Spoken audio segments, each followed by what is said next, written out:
Hello, welcome back to Duty's Daggers, and I wanted to do a video talking about the small Sebenza and my kind of longer term thoughts on it.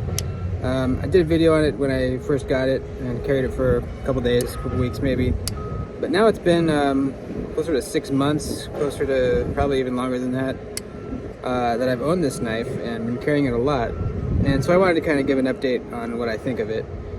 I don't know if it's going to come up, pick up in this lighting, but there's snail trails all over this handle. Just kind of evidence that I have been, carrying and using it a lot. That's something that I do like about the knife a lot, is this finish that they do. I think it's a bead blast. Picks up snail trails very easily, and that might bother some people. For me, I think it adds character to the knife, and I'm glad it's like that. But it is something to be aware of. If you're planning on carrying and using your Chris Reeve knife that has this finish on it, like the Sebenza does, and probably the Inkosi too, maybe all of them, I don't know. Just be aware that it does snail trail pretty easily. So, this is the small Sebenza in the drop point configuration. I actually started with the large Sebenza, and I liked it okay, but it was a little big for me. I like my knives to be a little bit smaller than that. The small Sebenza, however, is I think a little bit too small even. I like it more than the large by a lot, but I still wish it was a little bigger, like a ½ inch bigger maybe. I mean, I can get a nice full grip on this thing, it's fine. I just wish it was a little bigger, or I wish the large was a little smaller. Really, they need a medium Sebenza. I know everyone's been saying that forever. So how has it been carrying it? At first, I wasn't sure if I would like the fact that it's a slow roller. It's not something you really flick open very often, and I can flick it open. It's just not as easy to do as a lot of my other thumb stud knives, and so 99% of the time I roll it out like this. And it took me a little while to get used to that. Now I really like it. It's a really nice kind of slow, controlled, very stiff feeling rolling this out, and then a nice, pretty loud, satisfying click when you engage that lock bar over. It really feels unlike any other knife that I've ever rolled out. It's completely its own thing. Part of that is the D10 ball is actually sitting on the corner of the lock bar rather than down below the surface, the top surface where it engages the tang. I don't know if you'll be able to see it, probably not, but if you look straight this way, you can actually see that D10 ball peeking above the lock bar a little bit. So the lock bar is actually not in contact with the tang of this blade at all. It is only the D10 ball that is providing that interaction. So this is the tang of the knife blade. Here's the D10 ball. Chunk. They're touching each other. That's it. Now, as a result of this way they do it, there is slight lock rock on all Sebenzas. If you grab it like this, push on the spine, there's a little bit of movement there. It was there on my large Sebenza, it's here on the small one as well. And that is the case for all Sebenzas.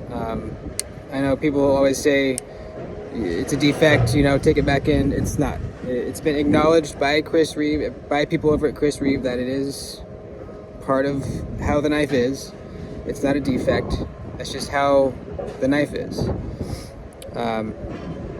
It bothered me at first with the large Sebenza. I was like, why do it this way? Why not just have the lock bar engaged with the tang, like usual?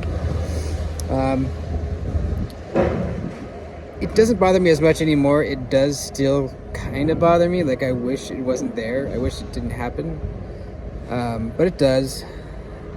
However, I think I like the knife enough to kind of overlook that. It's not like it's going to disengage on you. It's a very solid lockup. from what I could tell. It's just kind of one of those things that just kind of bugs you, but it doesn't really matter. This is an S45VN bladed version, which I would much prefer over the MagnaCut versions. I don't really like MagnaCut that much. I prefer S45VN, and the edge retention on this thing is pretty damn good. Back to the action. It's a one-sided thumb stud, and the thumb stud itself is a little pokey.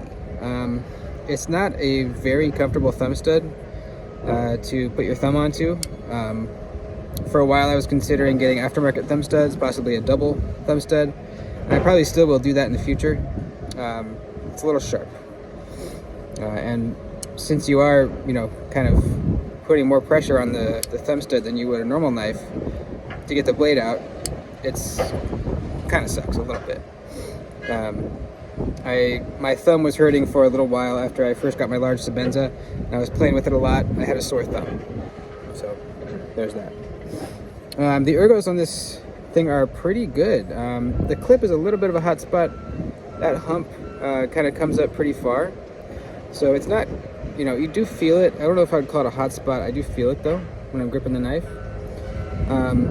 However, as a clip, it works really well. I'm just using this as an example. My bib here, no matter how thick the seams are in your pants, it's going to catch and it's going to go in every time. So it works really well. It's not deep carry, but it's deep carry enough for me.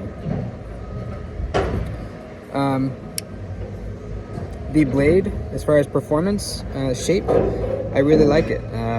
I do have a cut test video on this knife. You can go watch it if you want. It's a drop point blade. It's a really iconic blade shape. I mean, the whole knife is iconic. I'll talk about that more in a second.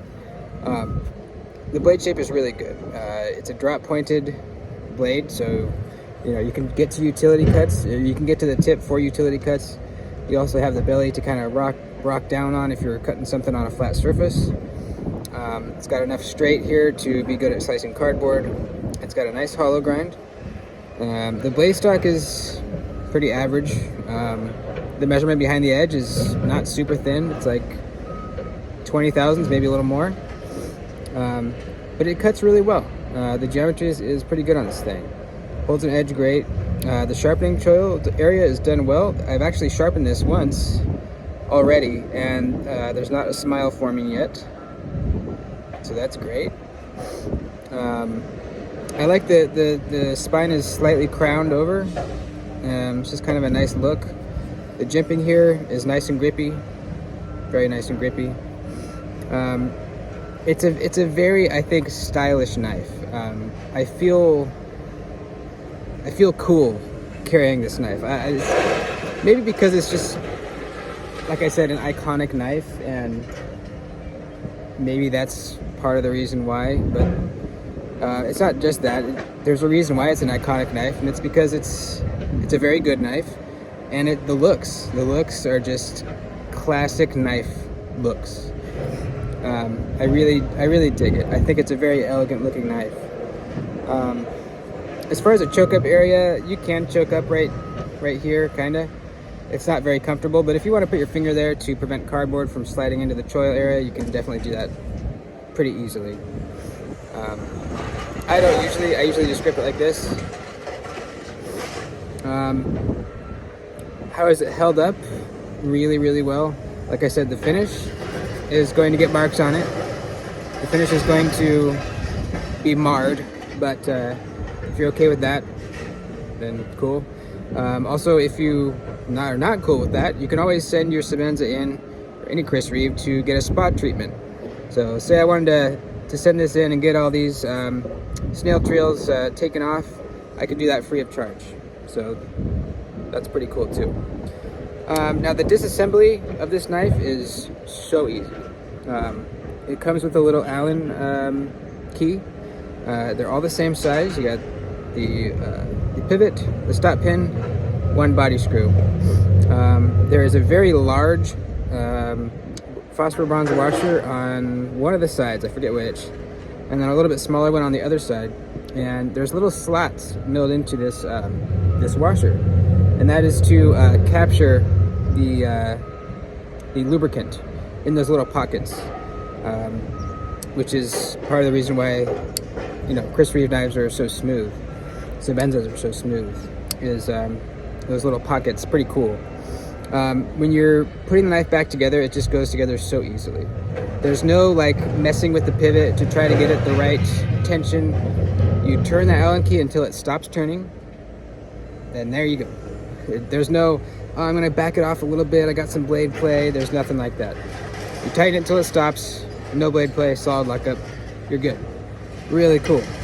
That's rare. That's rare, very rare. I don't know how they do that, but it is. It's there. One other thing, when you get the knife, it comes with a lanyard. I cut it off and replaced it with this one. But it comes with a little tube that goes through both scales, and if you take the lanyard out, that is going to rattle. So if you don't want a lanyard on it, take the stock lanyard off, take apart the knife, and take that little tube out so that it cannot rattle. That's pretty much it. I'm really happy with how this knife is performed and how it has been using it. I've really enjoyed using it. I think it's a knife that looks better and better with wear. I've only had to sharpen it once, and I'm using it a lot. Super heavy duty, you know. It just feels very, very solid. Like a knife that will be around for generations. Is kind of the feeling you get with the Chris Reeve knife. That's about it. Let me know your thoughts. Leave me a comment. Like the video, subscribe, all that stuff. I'll see you later.